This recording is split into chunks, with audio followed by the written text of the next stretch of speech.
Staff, managers, partners, owners అందరూ పంచాయతీ పెట్టేసి వాళ్ళు ఏం ప్లాన్ చేశారో ఏంటో, నా మీద ఏం కసి పెట్టుకున్నారో ఏంటో నాకు తెలీదు. They came up to me again, mister Praneeth అని, is I think the owner of the place. So ఏంటి వాళ్ళ మీ so how can I help you అన్నారు. అన్న ఏం లేదు, you know the whole scenario అంటే, it's my birthday so that's the reason I'm just asking about this అని చెప్పాను. ఓ హ్యాపీ బర్త్డే మేడం అని చెప్పి చాలా సర్కాస్టిక్గా పుట్ అవుట్ చేశాను. నేను థ్యాంక్ యూ సార్ అని చెప్పాను. చెప్పేసి తర్వాత మళ్ళీ సేమ్ థింగ్ మొత్తం సినారియో ఎక్స్ప్లెయిన్ చేసి చాలా ప్లెజెంట్గా, ఇదంతా ఆల్మోస్ట్ 11 PM నుంచి స్టార్ట్ అయింది, బికాస్ 11:30కి క్లోజింగ్ బిల్. సో 11 o'clock నుంచి ఇది స్టార్ట్ అయ్యింది అండ్ ప్లెజెంట్గానే నడుస్తుంది, నార్మల్ డిస్కషన్ కిందనే వెళ్తుంది. 11:30కి ఇది అయ్యాక మీరు చెప్పిందంతా విన్నానండి, కానీ మా దాంట్లో అలాంటి పాలసీస్ రూల్స్ లేవు. ఒకవేళ మా దగ్గర పాలసీస్ రూల్స్ ఉన్నా we either work based on the bill కానీ లేకపోతే అమౌంట్ రిలేటెడ్ చూసి చేస్తాము, లేకపోతే మాకు ఇష్టం ఉంటే మేము ఇస్తాము. అంటే ఒకవేళ మీది బేస్ మినిమం 2,000 కదా మీ బిల్లు, మాకు ఒక 10,000 లేకపోతే 20,000 బిల్ అవుతే మేము కన్సిడర్ చేస్తాం డిస్కౌంట్ ఇవ్వాలా లేదా, మా చేతుల్లో ఉంది అన్నారు. మేము డబ్బులతో అయినా వర్క్ చేస్తాం లేకపోతే మనస్తత్వంతో అయినా వర్క్ చేస్తాం అన్నారు.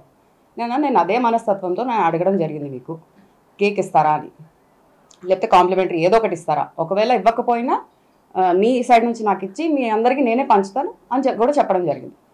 సో మనస్తత్వంతోనే అడిగిన తర్వాత కూడా మీరు ఇలా చెప్తున్నారు అంటే ఏ మనస్తత్వంతో మీరు వర్క్ చేస్తున్నారో నాకు తెలీదు. సో ప్రతి వాళ్ళు ఎప్పుడన్నా ఇంటి నుంచి బయటికి వెళ్ళి తినాలనుకుంటున్నారు, లేకపోతే సెలబ్రేట్ చేయాలనుకుంటున్నారు, లేకపోతే ఒక చేంజ్ కోసం వెళ్ళాలనుకుంటున్నారు, వాళ్ళొక ప్లెజెంట్ మైండ్ సెట్తో వెళ్తారు.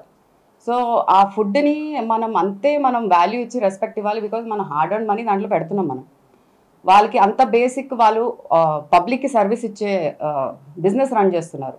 You are giving food is divine, food is prayers. నువ్వు ఆ ప్రేయర్స్ని దాన్ని తప్పబట్టి నా మీద కసి చూపడానికి ఏదేదో మాట్లాడేసి డిస్కషన్ అంతా అగ్లీ స్టార్ట్ అయిందనమాట. సో ఆల్మోస్ట్ ఒక 10-15 minutes వాళ్ళు ఇదే మాట మీద ఉన్నారు, మీరు బిల్ చేసి లీవ్. నేను బిల్ పే చేయనని చెప్పలే, మీరు మాట్లాడే పద్ధతి కరెక్ట్ కాదు, మనం దాని గురించి మాట్లాడదాము, బిల్ పక్కన పెట్టండి, నేను పే చేసి వెళ్తా అని క్లియర్గా చెప్పాను. లేదు, బిల్ పే చేసి వెళ్ళిపోండి ఇక్కడ నుంచి, మాకు మీరు అవసరం లేదు అని చెప్పారు. నేను ఖచ్చితంగా చేస్తా, మీరు అపాలజీ చేస్తే నేను ఖచ్చితంగా పే చేస్తా, కాంప్లిమెంటరీ కూడా మీరు ఇప్పుడు ఇవ్వాల్సిందే అని చెప్పారు. వాళ్ళకి ఇంకెక్కడో హర్ట్ అయ్యారు, ఇంకెక్కడో వాళ్ళ ఈగో హర్ట్ అయింది, వాట్ ఎవర్. తర్వాత మొత్తం లాట్ అంతా అసెంబుల్ అయిపోయి స్టాఫ్తో పాటు 17 members ఒకటే దీంట్లో షట్టర్ వేసేసి నన్ను బయట పోకుండా చూసుకున్నారు.